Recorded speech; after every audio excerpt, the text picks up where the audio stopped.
Hey! Yeah! We're coming in a little hot. We're going to have technically no episodes last week, but 2 for this week. Woohoo! Man, I hope you're buckled in. I'm buckled in. Hi, everybody, and welcome to an NXT retiring, oh no, rampaging, impactful, triple-A, Cena roasting episode of the Brothers of Discussion. I tried to go a little deeper, but I ran out of octaves. Man, we're going to talk Kenny Omega. His first singles loss in decades. Well, seemingly. The success of shorter wrestling shows. Thank you. Hope please continue more of those. Matt, a debut feud for the best in the world. Matt, we're going to figure out who a certain someone's going to have his first clobbering time with in many a moon. Matt, we're going to talk soap bars for teeth and maybe less. Now we're learning, thanks to Rampage, maybe less is more. Matt, let's take a cue from Rampage and go minimalist. It's been it hasn't been a hot, spicy week. The week just started. Matt, how are things at the Casa de Teddy and Dee?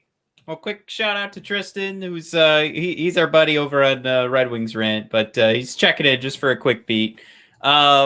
Things went pretty good today. We nap time didn't go so hot, but I was still able to record an episode of our other podcast. She just all I heard was crashing in the bedroom of her toys, which is directly above my office. So it's going to be a fun episode. Highly recommend it. If you guys, if there's the Wings fans are out there, check it out. It'll be going live tomorrow morning. But then since she didn't nap, got down here a little bit earlier. Just now we're doing a surprise wrestling show. But for anybody who's joining, who maybe might think since it's Sunday we're doing a Red Wings Rant episode, we're surprise. We're talking pro wrestling right now. But come along for the ride. We're gonna wrap up real quick what happened with AEW and Rampage. So hang around if you guys are watching live right now, and if you are listening to the podcast right now, don't forget, you could subscribe to the YouTube channel. We have our Twitch that's going. We're playing some games, including what was that game called? Back for Blood was pretty fun. Oh yeah, fantastic game. Yeah. So yeah, just go over to our Twitch, follow the Twitch channel, subscribe to Brothers of Discussion on YouTube. I don't know why I can't think of what the hell our name is called anymore. Oh, and then find us bodpodcast.com, brothersofdiscussion.com. On the homepage, we have our shop button. Let me see if I remembered to post this. There it is. Here's a quick snippet. You've got your wrestling shirts. We've got our hot tag section there where a few different customized ditties of hot tag, which is, doing the hot tag in pro wrestling. We have some of our Red Wing Rant stuff. We have our I listen to the Brothers of Discussion. So if you guys are interested, it's bodpodcast.com or brothersofdiscussion.com. And then the link is on the homepage. Just go ahead and click shop and you can get started. Tons of fun stuff on there. Check it out if you want to support the show. All right. Mike, are you sunburned? I am roasted. I can't tell.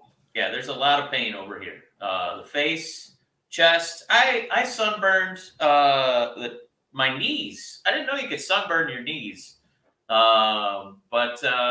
Yeah, I was floating around in my brand new kayak today. Compliments of the lady, and had my knees popped out while I was floating around in the old water, and roasted them to a medium well. So nice. Yeah, gonna rub some aloe on those bad boys, get nice and greased up, Big E style, and hopefully get back in the game for the big SummerSlam preview later this week. Yeah, hopefully Mike can make it after this severe burn. Yeah, it's a deep burn. But man, as we do every show, Fethstar coming in hot. Yeah, thank you. I'm a whole new color. Thank you, Fethstar. Yeah, anybody listening to the podcast, not watching YouTube, Fethstar says that Mike is most certainly changed into a lobster. So here we are. Yeah, I feel like Jerry the King Lawler here in his twilight years. Definitely not the right color for a human being. But just in that sense, because he did have a nice, not a nice tan, but it was a tan. You're a YouTube red right now. You match. I matched the banner. You might click on me on accident. Yeah. Got Hellboy. Oh my God, this is.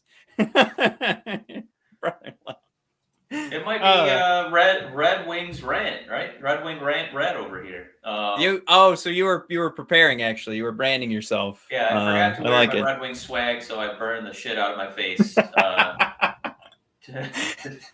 for some solidarity with the team colors here. Matt, I know it's definitely a hot, spicy week of wrestling on my face. But open topic of the show here. Matt, why are 1 hour wrestling shows a much better viewing experience than a 3 hour show? What are we doing? Come on. We're this huge struggle now to get people to watch pro wrestling, and the idea is to keep stretching these shows out, make them longer. Are you fucking kidding me?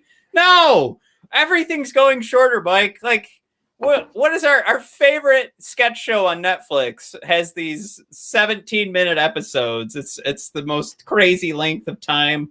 These sketches end abruptly. So I think you should leave, clearly, is what I'm talking about. Only you knew that. But everything's just getting easier to watch and more truncated. And pro wrestling is the only thing, or I should say probably because WWE dominates the pro wrestling world in the United States, that everybody's just accepted that long-winded, like, we need to see 50 different people. We got to see 6 different matches. I need promos interspersed throughout the whole thing. This is every Monday is an event. You don't have a life anymore. You watch 3 hours of pro wrestling after work, and then you go to bed and you think about what you did. Same thing Tuesday night, same thing Wednesday night. Thursday, you've got a smorgasbord of all the other shows that can't quite seem to find a real channel to put themselves on. And then Friday, you do it all over again. And now it's going to be 3 fucking hours in a row with SmackDown followed by Rampage. Yeah. Jesus Christ. But yes, 1 hour wrestling shows. You know what the key was, Mike? You skip SmackDown, even though John Cena, Jesus, did he rail into Roman Reigns this past week with one of the best lines I think we've seen in a while. But you skip SmackDown and you just watch AEW Rampage and you sleep like a baby. Let me say, It just felt good to watch 1 hour of pro wrestling. I think we tried to make this analogy last week, where it feels like WWE is becoming the diner menu, where they just try to make sure that not only is every single thing on the menu, but you also take a bite of every single thing on the menu, instead of just, I'm just going to swing through the drive-thru instead of going to the diner. I just wanted like a quesadilla. I'm going to get in, get out. That's exactly what I wanted. Trip over, tummy full. I can get on with my night. Rampage is a perfect wrestling drive-thru where I just get in. I'm going to have 3 matches. Okay, I don't need them all to be title matches, but it looks like these are all of consequence. And, it's super efficient. I'm teased before the show about who's going to be on it, so I have a pretty good idea of what I'm going to get into. Matt, we've talked so much about wrestling being an entertainment medium. Movies, it's scientifically proven. You like the movie a little bit more if you know just a little bit about what's going to happen in the plot. So that's why they release trailers, and it's proven that your score on a movie actually goes up. So, well, hold up. I'm super stoked that they're not going to do a Spider-Man trailer for the new Spider-Man movie. I know this is a wrestling podcast, but that's a cute gimmick. But that's the shit. Most of the time. They don't want to show off Tobey Maguire. Come on, you don't want to give that away. They're doing it. Yeah, they don't want to give away their secrets, But that's just one instance, Matt. The rest of the time, we send trailers to each other on YouTube. I don't know who you're kidding. But yeah, you have a little bit of an idea of what you're gonna get into. You're kind of amped, to see those matchups. You're excited to see, Red Velvet go up against Britt Baker, in a hostile Pittsburgh environment. You're excited to see Christian Cage versus Kenny Omega. It works, and it's 1 hour. It's efficient. You know what's coming, and you don't feel like you got to fill all this extra time. You can just get your matches in, get out, and you're done. You're through the drive-thru. You got your quesadilla. You're out. Yeah, I think everybody's in agreement too. I don't think anybody like that. That's the thing is nobody watches a 1 hour show, and you want more. But hear me out, Mike. You do another episode the next week. How about you leave them wanting more, and they'll tune in next week? How about that? I mean, like the least exciting streaming platform right now is I would argue Netflix, even though we just said it's got our favorite sketch show. But like everybody's tuning in now, once a week to check out what's going on like Apple TV. You don't want to miss this week's episode of Ted Lasso. Like it was cute for a while where you just binge all your shows. But that's where it's at. That's where the excitement's at. You give them a taste week after week. And sure, people are going to find Ted Lasso later. I binge through the first season, but now I sit down Friday nights. I make sure I'm watching Ted Lasso. Oops. I mean, after I watch SmackDown. Matthew, this isn't the Ted Lasso of discussion show. What are I you doing? wish this was Ted Lasso of discussion. That show is so fucking good. Anyway. One more thing while we're cutting down wrestling programs. Right. Do we need 4 talking heads on the commentary table? No, we don't need 3. I heard some people giving Jericho grief too for trying to do a Bobby Heenan screaming impression. I actually don't mind his commentary style. It makes me laugh. He had a couple pretty good zingers, but I'm good with Shivani Excalibur plus one wrestler. But I don't need Jericho and Mark Henry and sometimes Don Callis. I think I'm pretty sure Mark Henry was like, I don't want to be here either because he first he didn't come off as the most confident of announcers. He was also pretty quiet for the most part. So it just kind of felt like once he did speak up, you kind of went, "Oh, fuck, Mark Henry's here too. I forgot." But then when they gave him a lot of time, then you were kind of like, "All right." We had a lot of people to pick from. Yeah. Let's move on, man. We don't want to keep kicking that horse. But AEW, man. It might be a little AEW heavy this week, especially with the SummerSlam preview coming up. But on this episode, Matt, AEW reminded us again of Darby's promo on, just trying to somebody coming into AEW and making their mark. You got to prove yourself, even if you claim to be the best in the world. So they're obviously bringing that up again for, I gotta think there's a purpose for that. And it looks like Darby is, in all likelihood, going to be the first feud for Chick Magnet Punk. Matt, is this the ideal first feud for Chick Magnet? Can I just throw out there, Fethdar brings up a great point. If he's going to a live show, this thing better be longer than an hour. That's a great point. I think I would bring up the idea of going to see like a comedy routine, right? Like you can't expect a comedian to be up there for like an hour and a half, but you get to see a couple of comedians. You set something up that's not necessarily going to be the big thing that becomes somebody's Netflix special, but you get a full show of entertainment from that. And we went to the NXT live events, like those. You could probably turn into an episode of NXT and do all the stuff on the outside and on the end of the episodes, and there's a lot of fun stuff in the middle. And hey, that's why maybe we go back to editing and skip putting these out live and figure it out that way. But I think I know you're right there with us too. Like on the stream, 1 hour is good, but that is a great point. And that's probably the sticking point is that they need to make sure. Yeah, and I'm saying they think this. They need to make sure that they do a live event. Yeah, when we went, I think when we did SmackDown, they filmed 2 or 3 different shows and then like the canonical SmackDown afterwards. So if they throw in like an AEW Dark or something else that they fire up on YouTube, or maybe you just get a freebie title match that doesn't really count, but Do you remember the last time we went to a live SmackDown? We got main event, we got dark matches, and we got the New Year's match that ended up. So we went in like October, and they got the New Year's match that they had us all do. I think we did a countdown too, didn't we? In the arena. Yeah, it was, and Maria Menounos was there too. because she was the host of the New Year's show. Yeah, so they had her show up. Countdown, and we had to pretend it was. Yeah, it was cute. Yeah. So it's possible. I can't, obviously they're not going to record a New Year's event every night, but it's the magic of television. Yeah. just do a new KFC commercial because we watch those get filmed too. All right. So Darby Allin, Punk. Sorry, I went askew there, but I thought that was a great point by Feth Dar. Look, this feels like they're teasing it.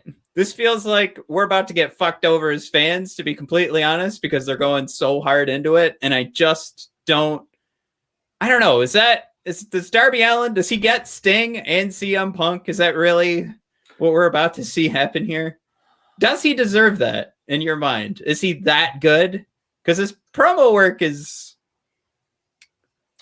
very Darby solid. Allin.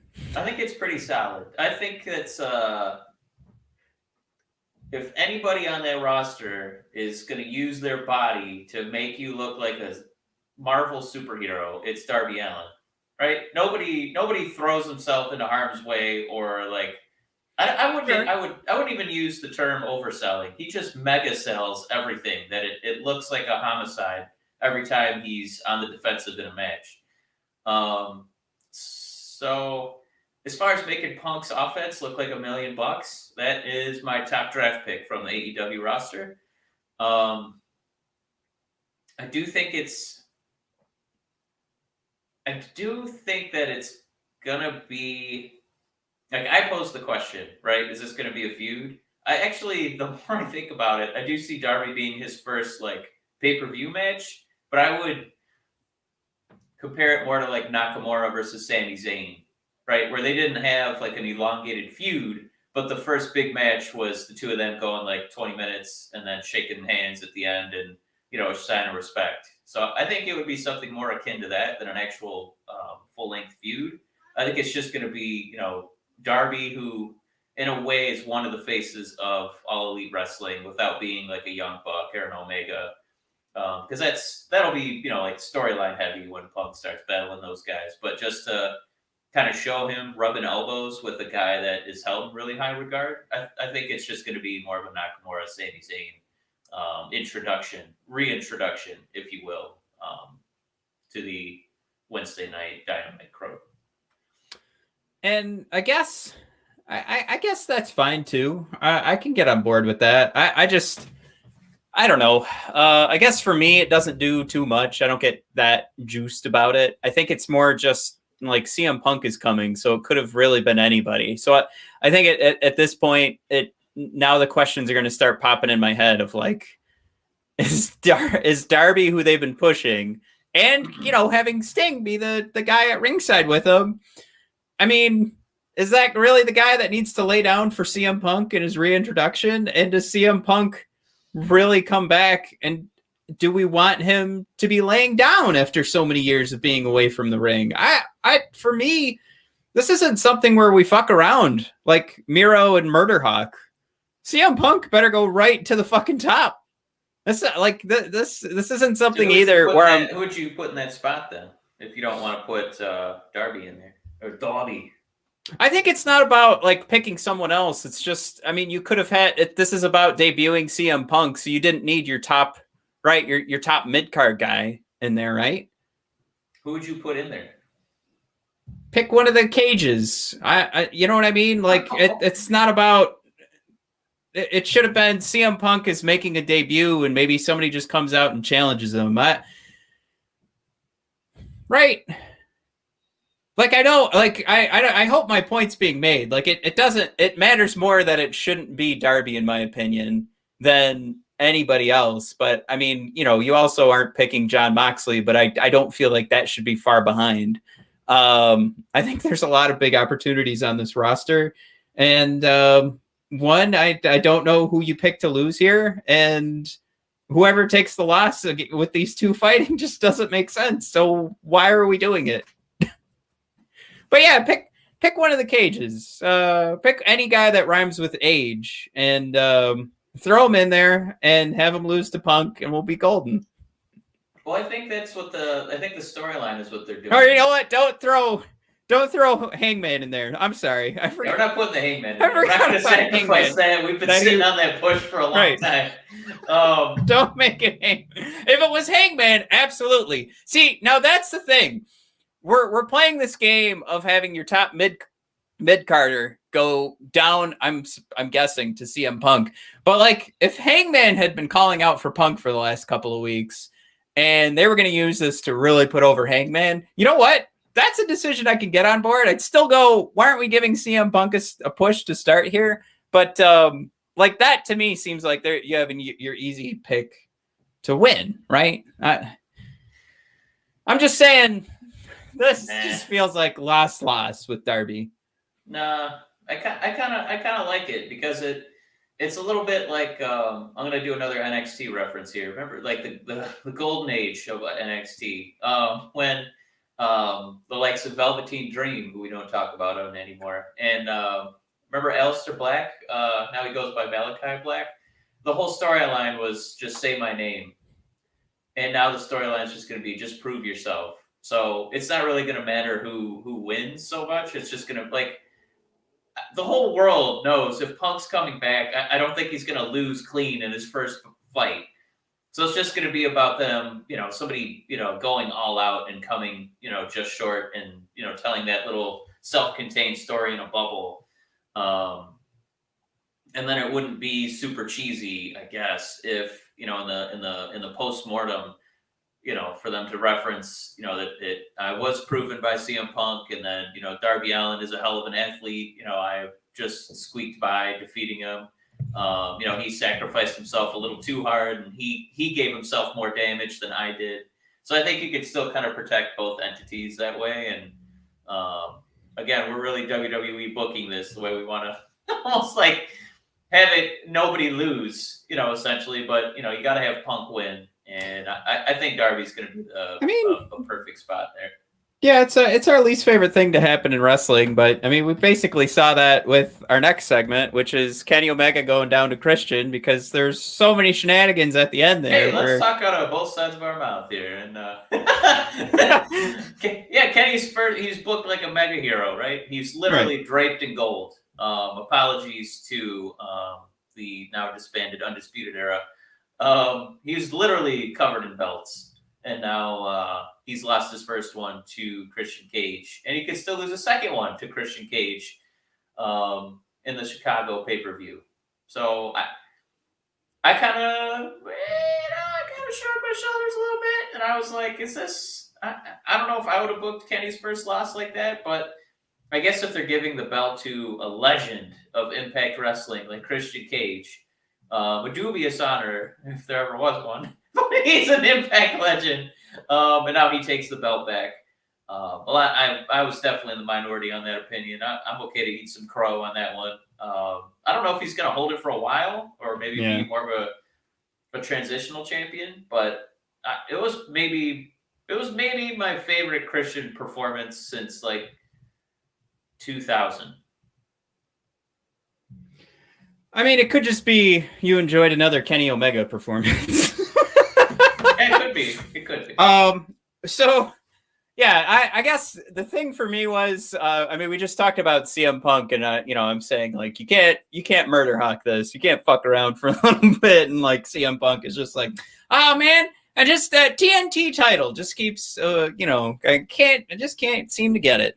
But to that idea, to that point, Christian needed a win at some point. I mean, he's making a triumphant return to wrestling after, having a big moment at the Royal Rumble. And then now he's really in it. He's in the thick of it. He's got storylines. He's got his matches. He's got his strings going along. So I think this is a pretty good way to give him a main event victory. Like this 1,000% feels like the type of win he'd get on WWE programming too.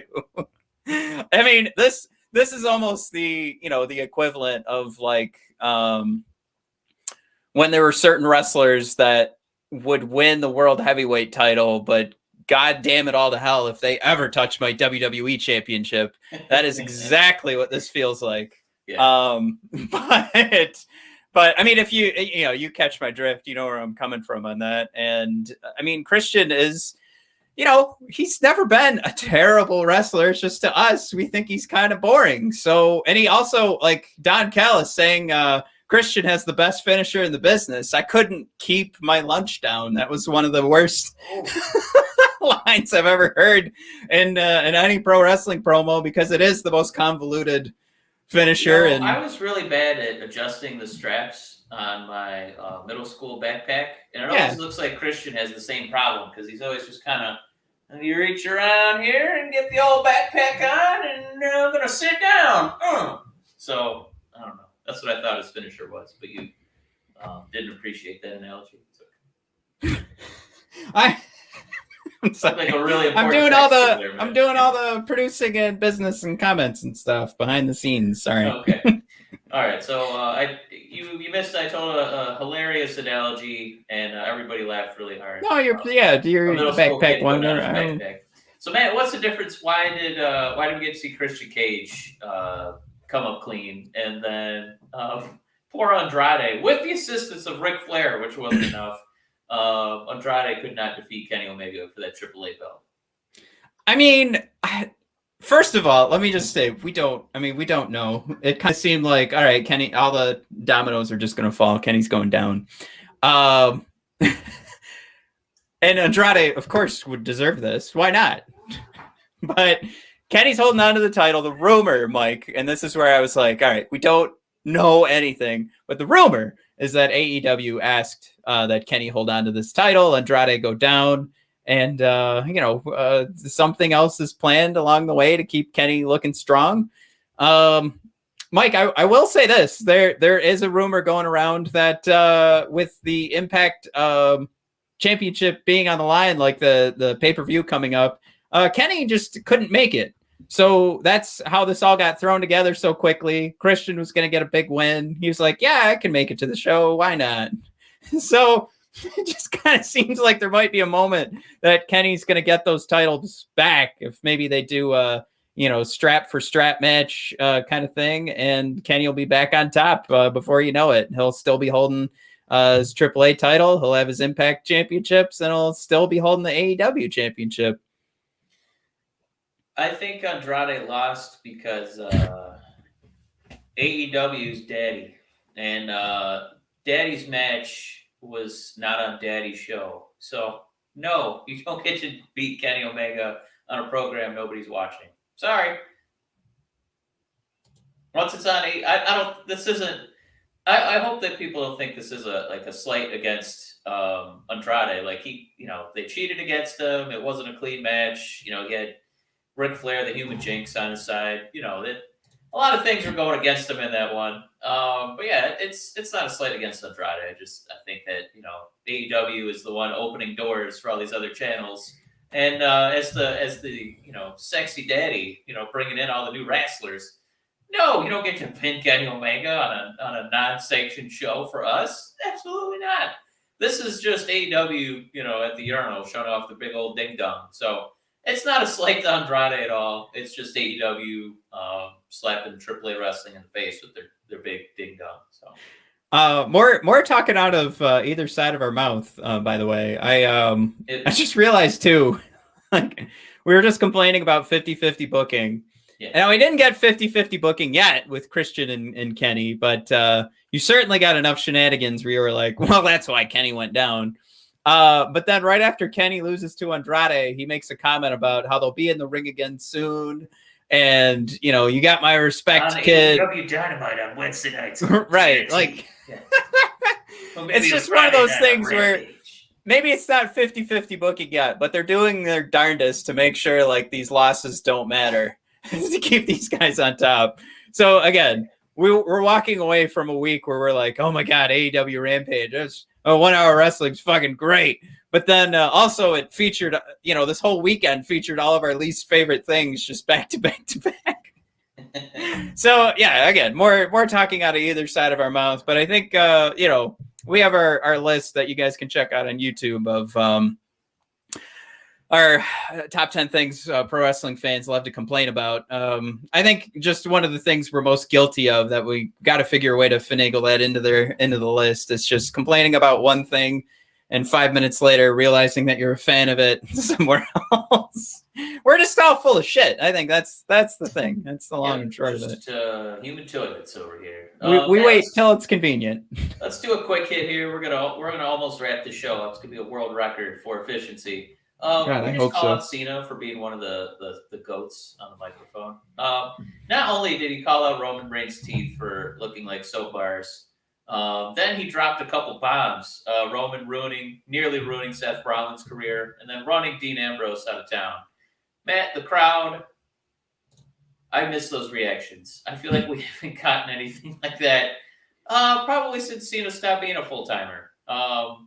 I know that WWE heavily scripts their promos, but in some capacity, I have to think Cena gets a little extra leash to make his jokes, because when Cena dropped that line, even Roman got caught smirking.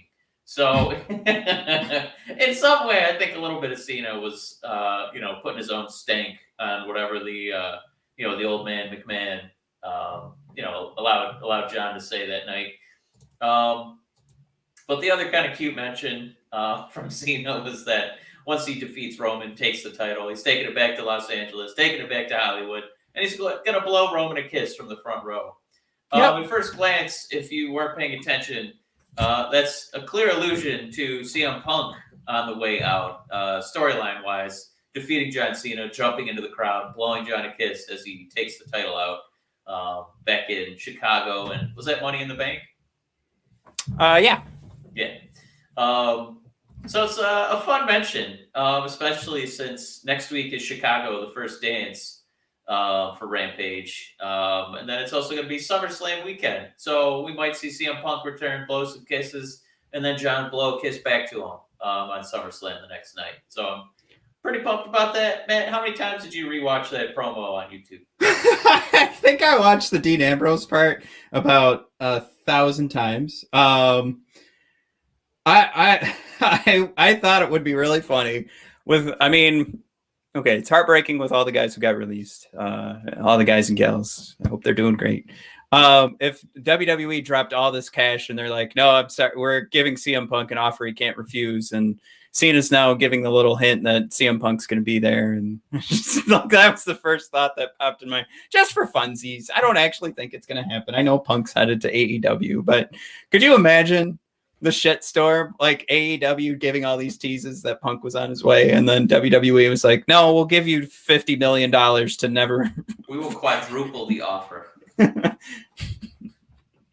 Yeah, I love that promo. We just spent a week ago, or I guess more than a week ago at this point, talking about how, all right, well, I mean, to like sum this all up, one of the main themes of all of these episodes we always bring up, or not a theme, but it's just an idea we continue to bring up, is good casting.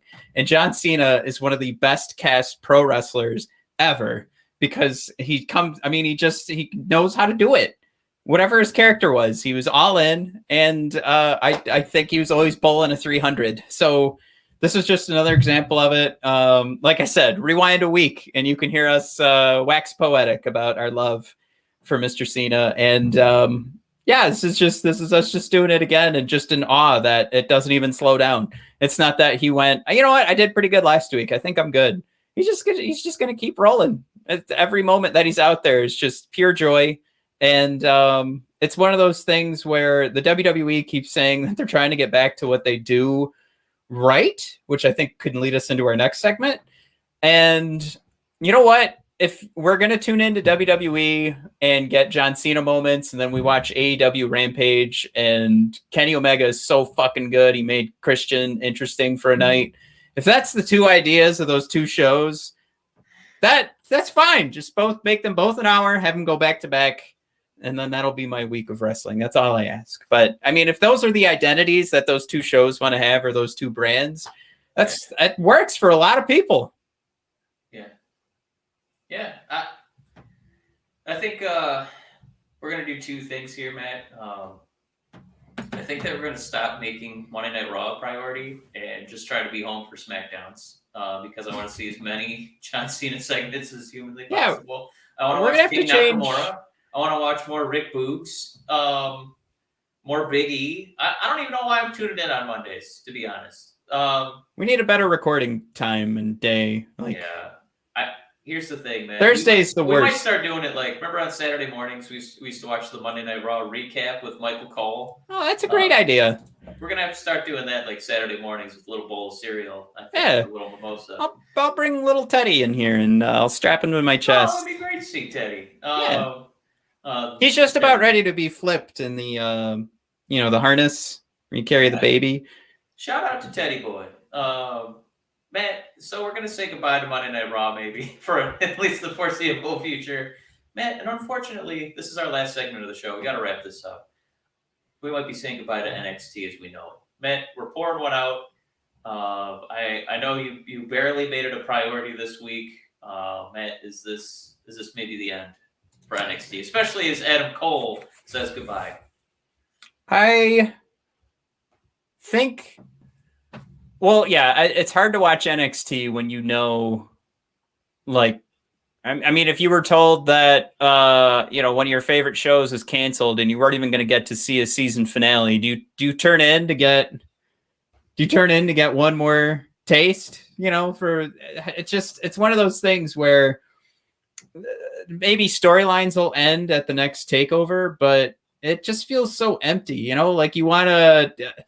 You have all these characters that you start to love, we really liked Karrion Kross and what he brought to NXT, and then he goes up to SmackDown and gets destroyed. So, or just gets rolled up by Jeff Hardy, however you want to look at that. It's just what are we doing?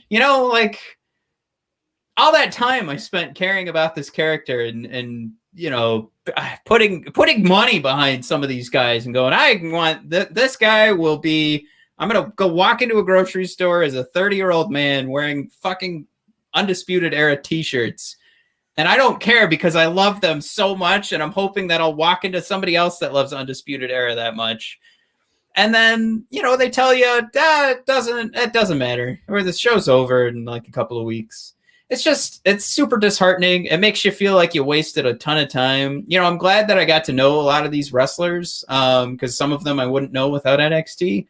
And clearly this was my favorite show week after week. But all that care and time of building a rapport with these stories and these wrestlers and hoping for some long-term storytelling, poof, gone. Because, the second Ciampa comes up to the main roster, which I hope he's already got his plans to head on out to somewhere else. He's just not going to be scary anymore because they tried that and they made him not scary. So I have zero confidence. And that's the thing. We just said this can be the brand that makes John Cena work. But that means that Tommaso Ciampa can't.